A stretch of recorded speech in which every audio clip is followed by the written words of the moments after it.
is that the president cannot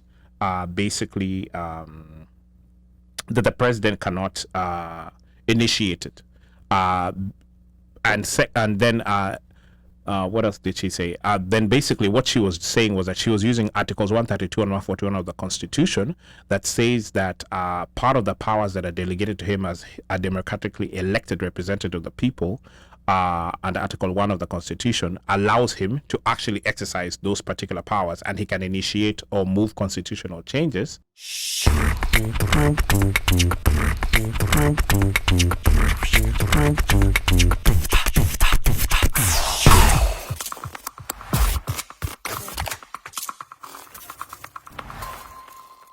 But the killer blow to the BBI process as we know it was the ruling number 2. And the reason why I'm saying the BBI process as we know it, I'm just meaning, like this process that had culminated and came up to court. What effectively killed it was ruling number 2, which was actually a split decision. Now, the majority ruled that the president cannot initiate constitutional amendments through a popular initiative under Article 257. And I will be explaining later why I refer this ruling as the killer blow to the BBI process. So, Wato Pro BBI, I want you to listen to this carefully. When I say killer, it means that just that process of that started from the handshake, that's what has, and it doesn't mean that like the pro BBI people, if they win, they cannot restart this process under another name, after the election. So I want to be very clear on that. Why are you saying under another name? Why can't it still stay as BBI? Or are you saying that if it stays as BBI, it's still going to have the same context? It can still have the same name, but the process, this process that culminated in a bill. So that bill has already been declared unconstitutional. The bill that actually went to Parliament, what was being passed around, the county assemblies. So that right there, that day is dead. So even if they give it the same name, they have to create a new bill. It has to be a new process. Got you. Yeah, but now I also want to engage you a bit, Omosh Fire, on this, and I want you to tell us, there was the popular initiative under Article 257, because the ruling said that the president cannot initiate constitutional amendments through a popular initiative under Article 257. And of course, it was very obvious that President Uhuru Kenyatta was all over this. His fingerprints were all over it. But what is this popular initiative under Article 257? Omosh, talk to us about that. So the popular initiative says that basically an amendment to the Constitution may be proposed by a popular initiative signed by at least 1 million registered voters. So basically, in order to meet the threshold of coming across with a popular initiative, you need to have 1 million registered voters bring this popular initiative as an amendment to the Constitution. It can come in 2 forms, either as a general suggestion or a formulated draft bill. If the popular initiative is in the form of a general suggestion, the promoters of that popular initiative shall formulate it into a draft bill. And then the promoters of this initiative shall then deliver the draft bill and the supporting signatures to the IEBC commission, who basically will verify it. They'll sit down, they'll take a look at it and make sure that those 1 million voters or registered voters actually are there. And once it passes the IEBC commission and they're satisfied with the initiative and it meets the requirements of the article, then it's then pushed forward.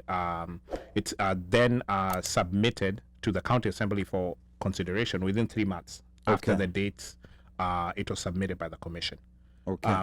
Then once the county assembly approves the draft, within the 3 months after the date it was submitted by the commission, the Speaker of the County Assembly shall deliver a copy of the draft bill jointly to the speakers of the 2 houses of Parliament with a certificate that the county has approved it.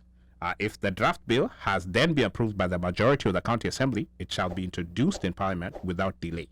A bill under this article is passed by Parliament if it's supported by a majority of the members of each house.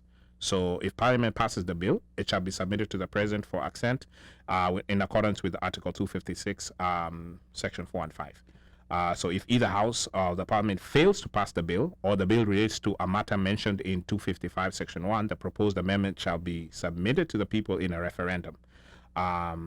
And with the necessary articles that apply and any necessary modifications to the referendum under clause number 10. So in essence, from what we are being told, is that there was by this particular popular initiative, it seems like basically what was happening was that the president cannot initiate the process. The process. It has to be initiated by the people. It has to be initiated by the people. However, the dissenter or the person who didn't agree with this was Justice Njoki Ndung'u. And Justice Njoki Ndung'u was basically saying there's nowhere in this Article 257 that it says that the president cannot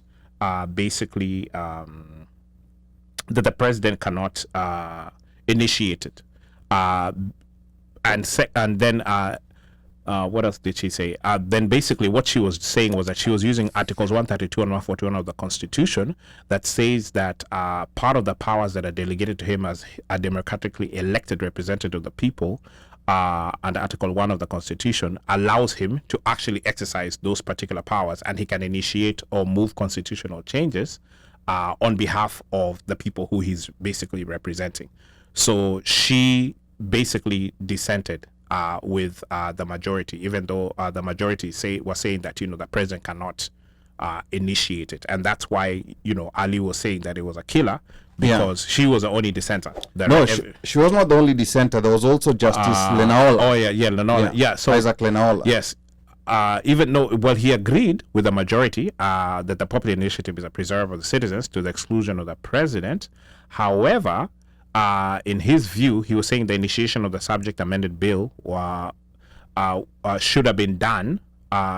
Basically, what he was saying was that the bill was amended, that the initiative was basically done by the BBI National Secretariat, and not the president. So basically, he was separating the president from it, and he was saying it was the BBI National Secretariat who did it. But the issue was on the president, and so that's basically in essence what killed this. So I think, back to your point, the people who brought this about, it can be brought about again, and this time do it differently. Don't use the president. If I were them, I mean, even though they're saying that the president, I would do it a different way if I were them. But hey.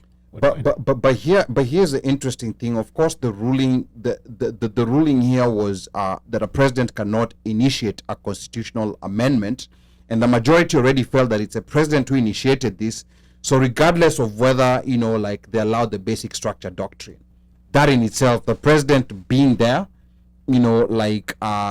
already killed any prospects of BBI moving forward. So to me, this was the killer blow to the bill.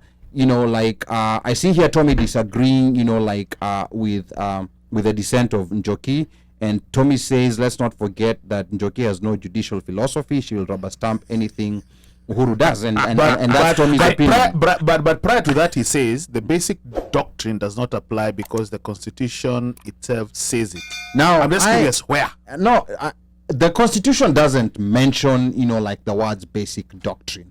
Remember, a basic doctrine, that basic structure doctrine, is a judicial innovation. And these innovations come about when there's a gap in what the Constitution has said on an issue that the Constitution doesn't explain. So I think what Tommy is saying here that the Constitution does is that the Constitution, from Articles 255 to 257, it outlines the three different ways in which you could initiate a constitutional amendment. That's what the Constitution does, but the Constitution doesn't necessarily say that the basic doctrine does not apply. The basic structure doctrine is a judicial innovation that is brought about when there's a gap, and now is being used. It was upheld in the Supreme Court of India, and that's the reason why it's applicable in India. Because remember, Supreme Court rulings are as good as law.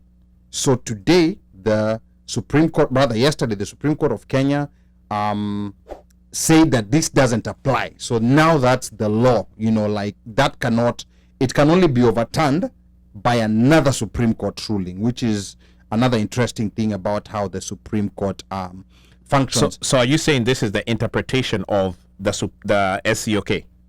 It's an interpretation, but if it's law, Correct. once it's a ruling, they made a ruling, yes. Yeah. So it's their interpretation of it.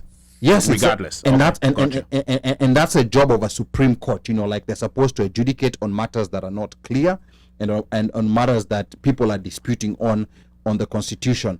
Now, to me, like I see, like what Tommy is saying about Njoki Ndung'u, but I find, like I find her reasoning, like very interesting, and I think Tommy should call it. is something that we should contemplate about. It's something that we can contemplate about, because Njoki Ndung'u says she found that that the president can initiate constitutional changes while exercising his constitutional functions under Articles 132 and 141 of the Constitution, as well under the power delegated to him democratically as a democratically elected representative under the people under Article 1. Because repeat that again so that people can get so that they can grasp what she was trying to. Because and again, here we are trying, like we're not on this side or that side. We're just trying to break down these things so that we ourselves trying to understand it get from to a better layman's understand. Yeah. So the reasoning is that the president can't do it because, or rather, the president can do it because he has powers delegated by the people by the act of electing him. Has delegated. That means that the people who elected him have delegated their power to him to make decisions on their behalf.